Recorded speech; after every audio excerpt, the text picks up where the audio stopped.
Inverse head and shoulders atau kadang disebut head and shoulders bottom adalah pola pembalikan yang memiliki banyak kesamaan dalam karakteristik jika dibanding dengan head and shoulders top.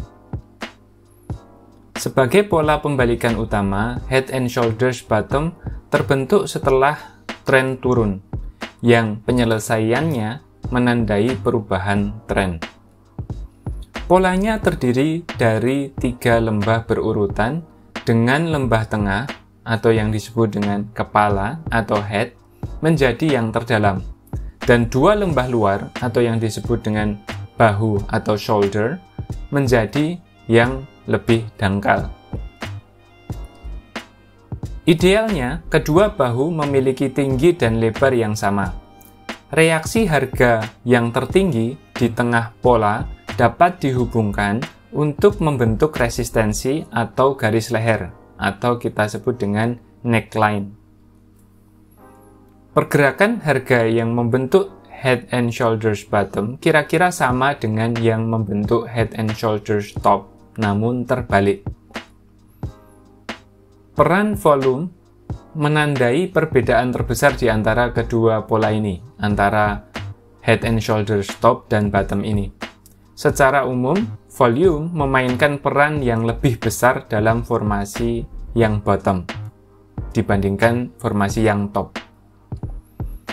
Peningkatan volume pada breakout garis leher atau neckline untuk head and shoulders top ini disambut baik karena itu adalah konfirmasi. Dan peningkatan volume ini mutlak juga diperlukan untuk head and shoulders bottom. Kita akan bahas setiap bagian dari pola ini secara individual, dengan mengingat volumenya juga. Yang pertama yang akan kita bahas tentang tren sebelumnya. Penting untuk menetapkan keberadaan tren turun yang terjadi sebelumnya, agar ini bisa disebut sebagai pola pembalikan. Tanpa tren turun sebelumnya yang akan dibalikkan, tidak akan ada formasi head and shoulders bottom ini. Di layar Anda saat ini terlihat ada tren turun yang mengawalinya, ditunjukkan dengan garis tren warna biru muda. Left shoulder atau bahu kiri. Dalam tren turun, bahu kiri membentuk lembah yang menandai reaksi harga pada level yang lebih rendah yang baru dalam tren turun saat ini. Setelah membentuk lembah ini, peningkatan harga terjadi untuk kemudian menyelesaikan formasi bahu kiri. Silahkan perhatikan gambar. Harga tertinggi dari kenaikan pada bahu kiri ini biasanya tetap di bawah garis tren yang lebih panjang, sehingga menjaga tren turun tetap utuh, jadi belum mengubah tren. Nah, sekarang kita bahas tentang head atau bagian kepala. Dari harga tertinggi di bahu kiri, penurunan kemudian terjadi yang mencapai posisi lebih rendah dari titik terendah bahu kiri sebelumnya dan membentuk titik rendah kepala atau head. Setelah harga terendah pada kepala terbentuk, harga tertinggi dari kenaikan berikutnya membentuk titik kedua dari garis leher atau neckline. Harga tertinggi yang dihasilkan dari kenaikan dari area lembah kepala ini terkadang naik hingga menembus garis tren turun, yang kemudian menandakan peluang selesainya tren turun. Jadi, mulai terlihat ada perubahan tren. Sekarang kita bahas right shoulder atau bahu kanan. Penurunan dari level harga tertinggi setelah kenaikan dari lembah kepala yang membentuk neckline mulai membentuk bahu kanan. Kami ulangi, penurunan dari level harga tertinggi setelah kenaikan dari lembah kepala yang membentuk neckline mulai membentuk bahu kanan.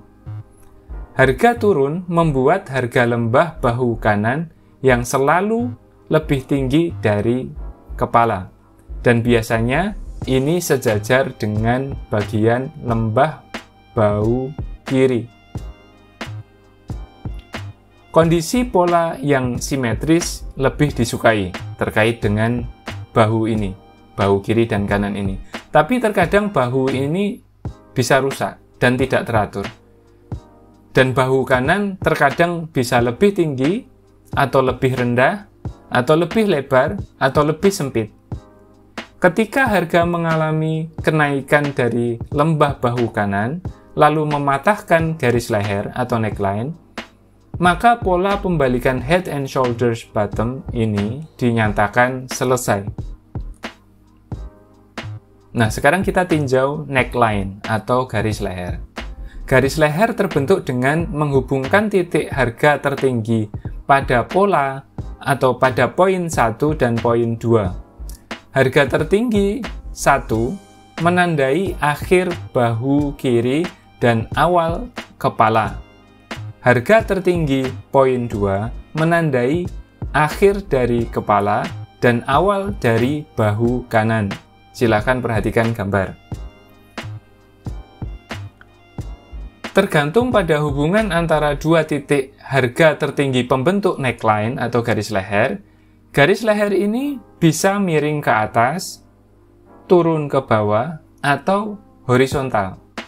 Kemiringan garis leher atau neckline akan mempengaruhi tingkat pola bullish, dan kemiringan ke atas lebih bullish daripada kemiringan ke bawah. Sekarang kita perhatikan volume. Seperti kita ketahui, volume memainkan peran penting di head and shoulders top yang kita bahas sebelumnya. Sedangkan volume pada head and shoulders bottom ini dianggap jauh lebih penting lagi. Tanpa ekspansi volume yang tepat, validitas breakout apapun menjadi mencurigakan. Volume dapat diukur menggunakan indikator seperti OBV atau Chaikin Money Flow, atau hanya dengan menganalisis level absolut yang terkait dengan setiap puncak dan lembah yang terjadi. Tingkat volume selama paruh pertama pada pola ini kurang penting daripada di bagian paruh yang kedua. Volume pada penurunan bahu kiri biasanya cukup berat, dan tekanan jual cukup kuat. Intensitas jual bahkan bisa berlanjut selama penurunan yang terjadi ketika pembentukan kepala. Setelah harga terendah pada kepala ini, pola volume berikutnya harus diperhatikan dengan cermat, dan harus dipastikan terjadinya ekspansi volume selama kenaikan. Kenaikan dari bagian lembah kepala harus menunjukkan peningkatan volume dan atau pembacaan indikator yang lebih baik. Misalnya CMF lebih besar dari 0 atau terjadi kenaikan pada OBV. Setelah titik tertinggi membentuk titik garis leher yang kedua, penurunan menuju bahu kanan harus disertai dengan volume yang ringan. Jadi ada penurunan volume. Adalah suatu hal yang normal jika menemui aksi profit taking setelah kenaikan ini. Analisis volume membantu membedakan antara aksi profit taking normal biasa dengan tekanan jual yang besar. Dengan volume ringan pada penurunannya, indikator seperti CMF dan OBV akan tetap kuat.